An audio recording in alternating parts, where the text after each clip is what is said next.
Hey, how are you, everybody? How we doing? We feeling good? Welcome to this. Oh, it's fucking pissing down outside. I was like, is there something wrong with the audio? No, it's just fucking raining heaps. Low for a podcast to fall asleep to. All right, check this shit out. Oh, it's getting so loud.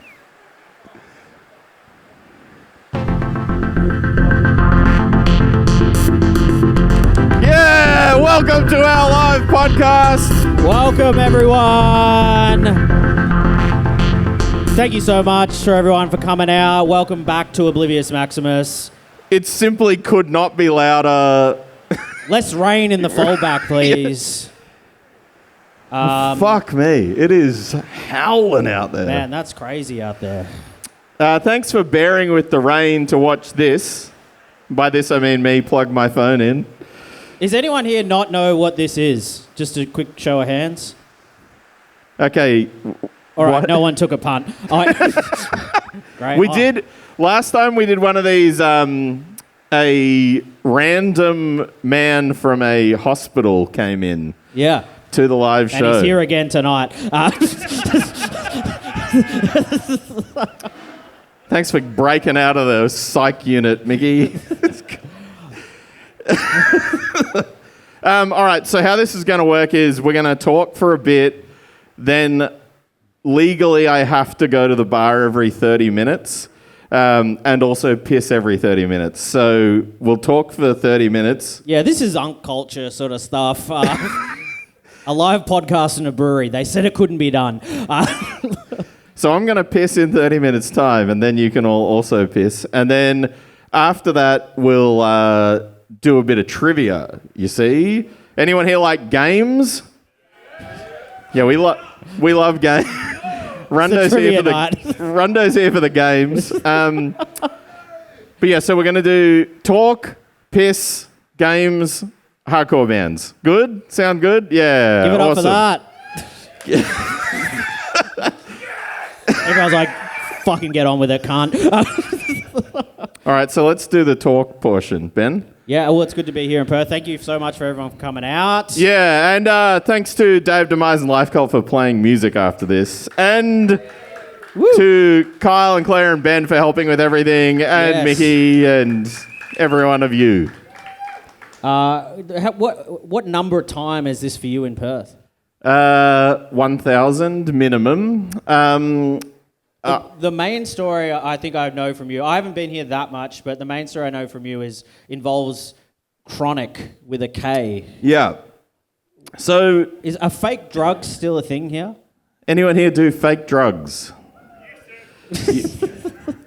So I don't know if I've talked about it on the podcast before, but I mean, half the people in this room were there.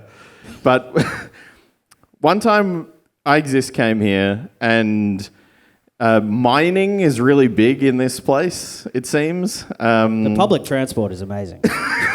We do not have that in Melbourne. Thanks, Rio Tinto, I guess. But when we came here, we were offered this weed, you see, and they were like, you can take it and you don't get drug tested. And was that like a problem for you? Like, no, you were going to get drug tested? Because I'm smoking normal weed all the time. But we're like, I guess we've got to try this stuff. Is it a plant? No. I guess. It looks like a plant. Does anyone know what fake weed is? Hang on, I heard spraying chemicals from back there. What? Really? Okay. So that's good shit. I love that. So the band iExist saw that, and we were like, watch this, cunt. How can I get sprayed with these chemicals? So we smoked bongs of it, which we then learnt we shouldn't do. And we went to this lovely town, Bunbury, and smoked bongs of it. And then across these shows, we just kept having it, and like idiot young people, like just got worse and worse every day, but just kept We just have to break through, is what we thought. What are the lineups for these shows? Well, famously, we played at the Civic with Drowning Horse, was a big one. And by famously, I mean the first time I came here with Extortion to play Milk Bar, I had like full-on PTSD, like choppers flying around, like, I've been here before. I've been chronicked here before. How do I know this place? And we were smoking cones of this thing out the back, and then Drowning Horse played, and I think 4 of us greened out during Drowning Horse. And Sam, who plays guitar and I exist, fainted under a pool table while Drowning Horse were playing, and we had to like revive him and be like, time to play rock music, brother. Let's go. And this is better than real weed. Yeah. This is the sell. Well, you'll pass a drug test, but you will fall asleep under a pool table. You will die at the Civic Hotel. But great beer prices down there for anyone who hasn't been to Mickey's Local. So, the pass. Thank you, Western Australia. Quick show of hands. Who's got the pass? Hands up! Look at the room. That's the Instagram reel. Is the the hands up from the entire room in Perth. How much you made off this, Mickey?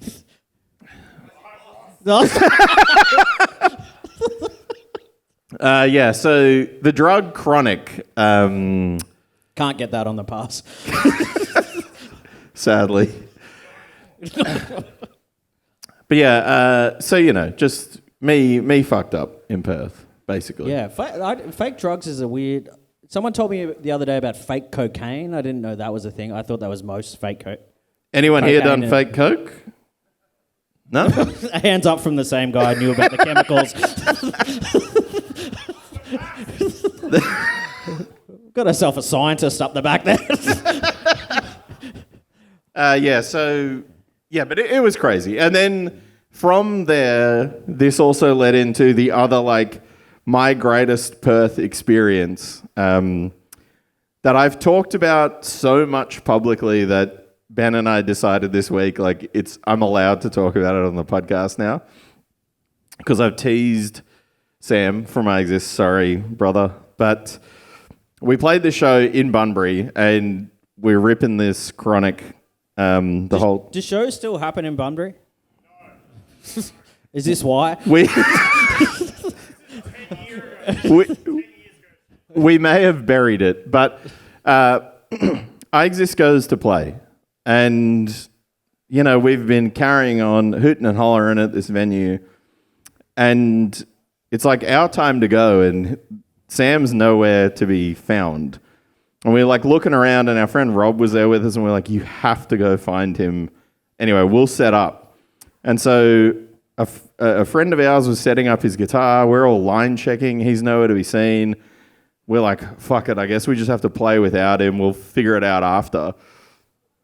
We play, show's mad. Everyone's having a great time. We finish, and we're like, all right, now this is a serious problem. Like our dear friend is lost. Like Had you checked under the pool tables? Well, we should have. So we couldn't find him. And then we're like, all right, let's search the greater city of Bunbury. And so half the crew left to go drive around Bunbury to no avail. And the rest of us were like, we'll just look around the Prince of Wales pub and hope we find him. Found him nowhere.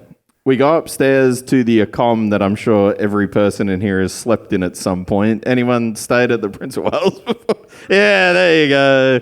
Not as many people that have got the pass. Better than... They got to implement it down there.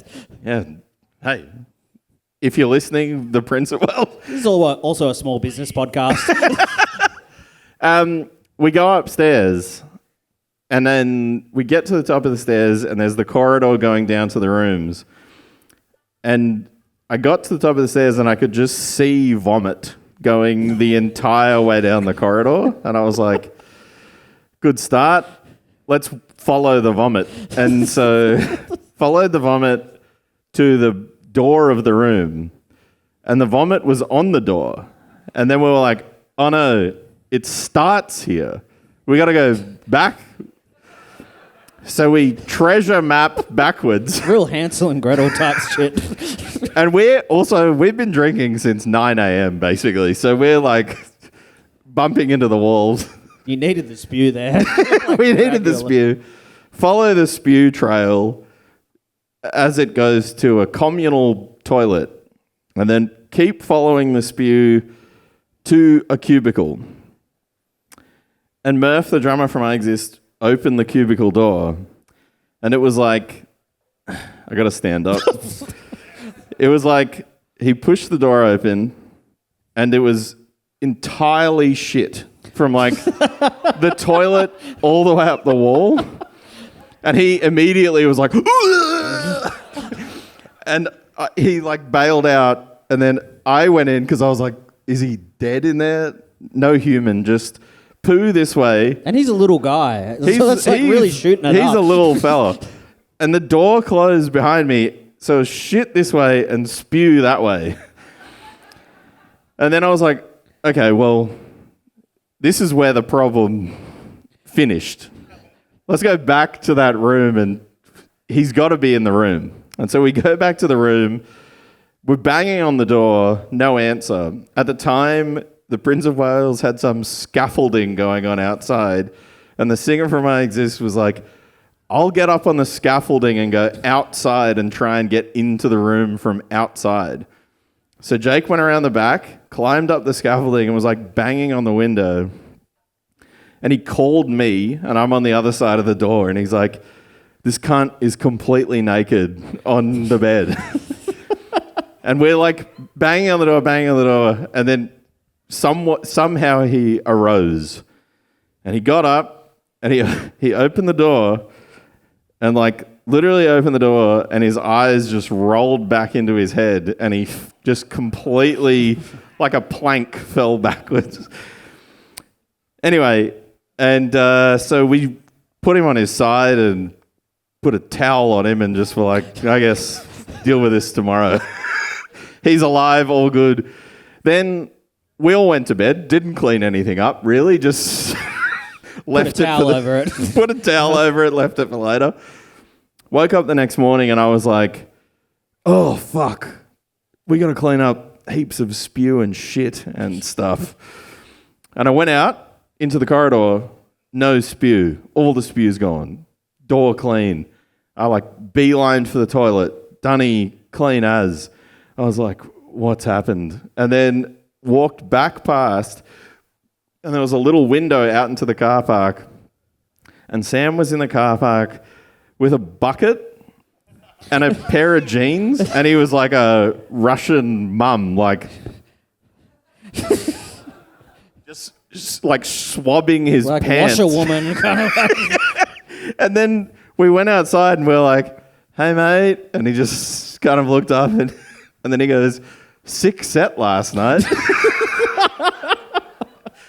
And went down, he's like, I heard the whole thing. I was lying in this bed naked.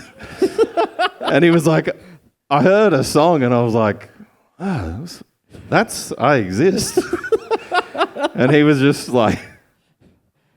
Anyway, so that's what happens when you do synthetic weed, everyone. That could be you. Bring back Chronic. We're giving it away tonight. They're our new sponsor. I love that he was like conscious enough to review the set as well.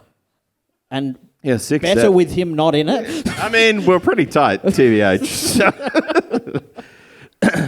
Yeah, but I think that story now has been like an integral part of my life for many years. And it is like kind of a bookend of these trips coming here with him that have been like chaos period of my existence. But the first time I ever came here, he also had an absolute meltdown. And Slow Burn, our band before I Exist, came here, and we played a show in Fremantle, which is now unheard of, I guess. Cancelled. Mickey hates going there. We played a show in Freo and Sam sang in that band and like 2 songs in also fell over and hit his head on the stage while we were playing and stood up and was just literally blood was like flying out of his head. And I was playing drums and in the drum foldback, the sound guy was like, "Hey man, your singer's fucked up." I was like, and I was like, yeah, he is, like, but Got to get the message through. I don't know how I'm gonna deal with that.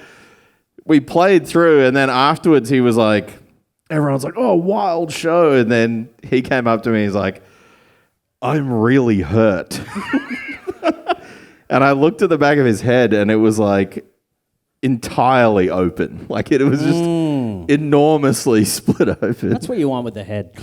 Yeah. Split open. And so I wouldn't recommend this, but when you've come to Perth, Australia for the first time as a young hardcore man, what do you all do? All get drunk immediately. And someone's got the car keys. Who cares? Then deal with a significant health risk. And it was like, everyone immediately was like, "Well, I can't drive. No one can drive. What are we going to do?" Why would you?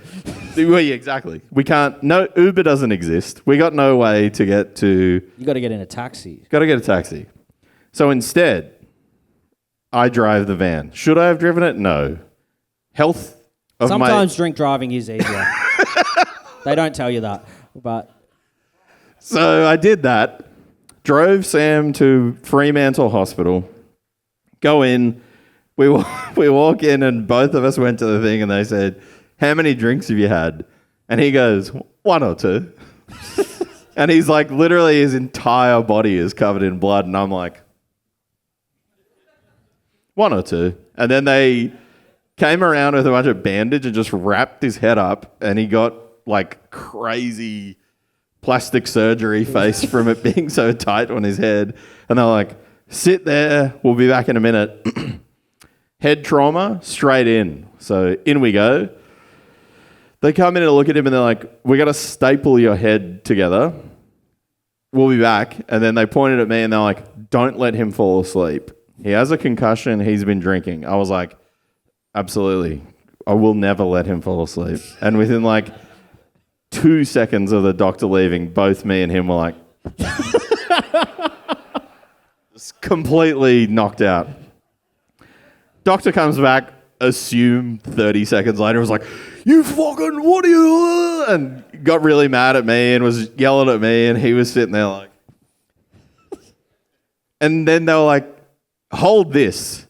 And I've never had this in my life. Like, I just got given the staple machine, and they grabbed his head and were like, I was just handing them.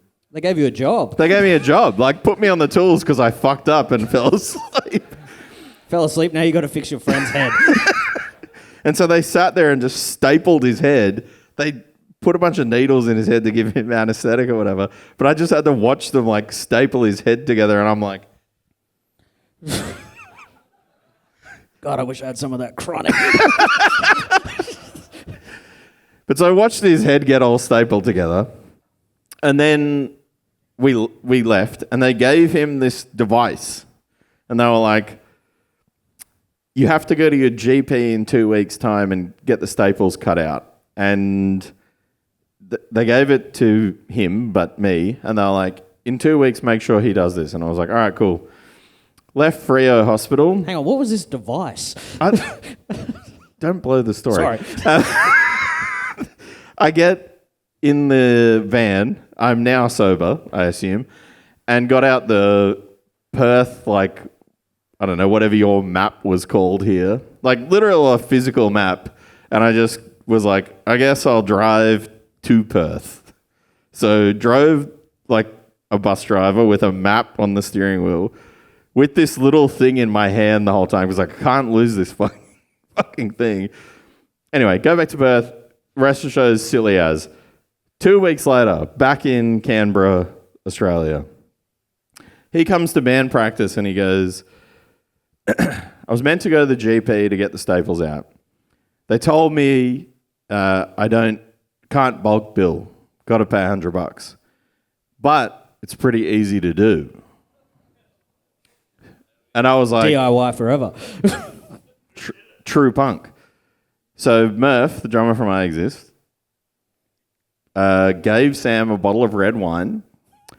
He drank all of it. We went into my mum's garage and performed the operation. This little device was like a tiny little pair of scissors. And it just cuts staples. So Sam sat in my mum's garage and we'd all been drinking. He'd had a bottle of wine. And Murph proceeded to cut 10 staples out of the middle of his head. And we were like, he cut one and Sam was like, I can't feel it. This is great. Easy as. Kept going. Piece of piss. No worries. We're like, fuck, why would you ever go to the doctor? Just have a bottle of red wine. Your own surgery. Chopped them all out. Last one came out and he just was like, that was easy. And then proceeded to vomit an entire bottle of red wine onto my mum's garage floor. To this day, big brown stain in my mum's garage. So 2 trips to Perth with my dear friend Sam. And lots of spew, lots of shit, lots of yucky. So thanks for having me, Perth, Western Australia. Thanks for having I Exist in Slow forever. I mean, that's an incredible... Did Freo Hospital not think a GP would have scissors? Or why are we giving these 2 idiots the device to do this at home? They're like, you could go to your GP, but you could do it yourself. You ever heard of red wine? It's good for this. Pop the Grange. But so when we were talking about doing this, we were talking about... Show injuries. I have hit my head stage diving pretty bad. I talked about this in my show 2 years ago, but Poison City Weekender 10 years ago. First band doing way too many stage dives early. Yeah. 4th stage dive, everyone's like, this cunt's too big, and just moved. Had enough of him. Yeah, and I just hit my head on the ground. And I didn't know your vision can go black and white. Like if you get a head trauma, so they're like, we're actually going to switch the colour off for a bit. And then my poor girlfriend at the time had to sit with me in St. Vincent's for like 8 hours. And again, it was just like, how many beers you had? You're like, oh, maybe one long, maybe. But I hardly drink, I tell you. Yeah, I barely. Has anyone injured themselves at a show, playing or stage diving? Let's go. James from Aglo, what do you got for us? Yes. What went wrong?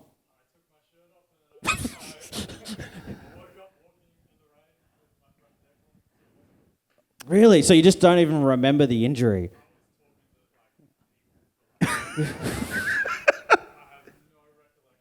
You agreed to a hang the next day, probably.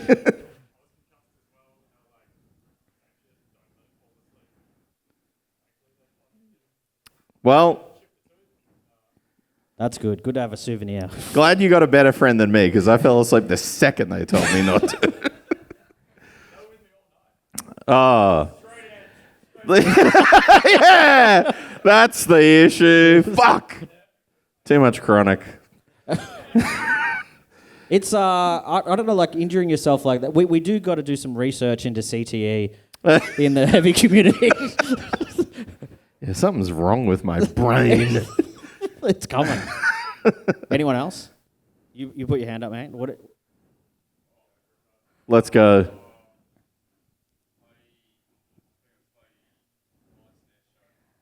Sounds about Classic. right.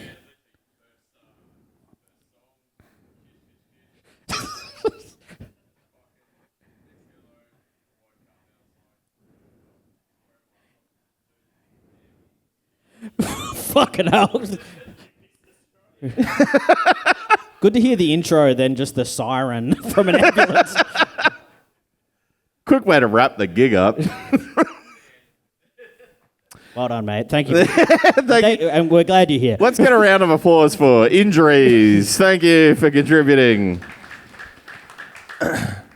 I rambled on for a long time. We've really been hoofing here. But there was one other thing we were like specifically keen to talk about today, which was some years ago, merch used to go viral. Before viral was a thing. Before viral was a thing. And some of the people responsible for this are in the room tonight. But if at one point in your life you thought, I got to wear a belt. A skate belt. I got to wear a belt, right? And it's got to be fabric. Yep. And it's got to have words printed on said belt. What if those words said a band name? And what if that band was named Miles Away? Let's hear it for the Miles Away belts, everybody. It took the world by this part of the world by storm. Did it? Who had one? Hands up, Miles Away belt. Do you really? Get up here. Come up here. Yes! That could not have gone better. Wait, hold on, come back. Come back. We have to take a photo of this. This is so funny. How long have you had this belt? Oh, dude. Someone's going bankrupt. You copped a belt. Cam and Nick, you idiots. You could have been making fucking heaps of money. But we were thinking about this today because recently the band Extortion that I'm in, we had this idea of, check this out. What if we just put the logo on a hat? And it has become this weird thing, in Melbourne at least, where like people who don't listen to this music or the band Extortion buy the hat. Tote bag death metal. Tote bag death metal is what I've referred to it as. And I've been out and about in the city that I live in and seen people who definitely do not participate in this wearing that hat. And it started to become a thing where like our group of friends like kind of pointed out and teased me about the hat becoming a thing. And I've been trying to get this going with the band Extortion. So I'm recording it for posterity and to show to Rowan so that we do it. But I wanted him to do the Extortion box tee and it just has the hat in the middle. Or instead of Extortion, it just says Extortion hat. Those are the two pictures. What about on a belt? Oh! Extortion hat on the belt? Dude. You heard it here first, podcast. I'm making them. Fuck Extortion. That's podcast merch, baby. Anyway, so I just wanted to shout out the Miles Away belts. Thanks. Yeah, big round of applause for the... Is that the first time a belt has got a round of applause? All firsts here on the podcast. We've got some members of Miles Away here. How did you come up with the belt? You got a few left. Get them on Depop, dude. How much did you pay for that belt? $30. Nick, you could make a fortune on there. This guy paid $300 for it. That's in good nick, that belt. I love that. If you want to sell it. But you had one of the belts. I had one and wore it to death, yeah.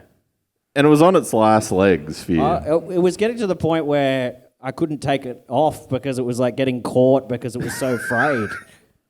It was not really doing the job of a belt.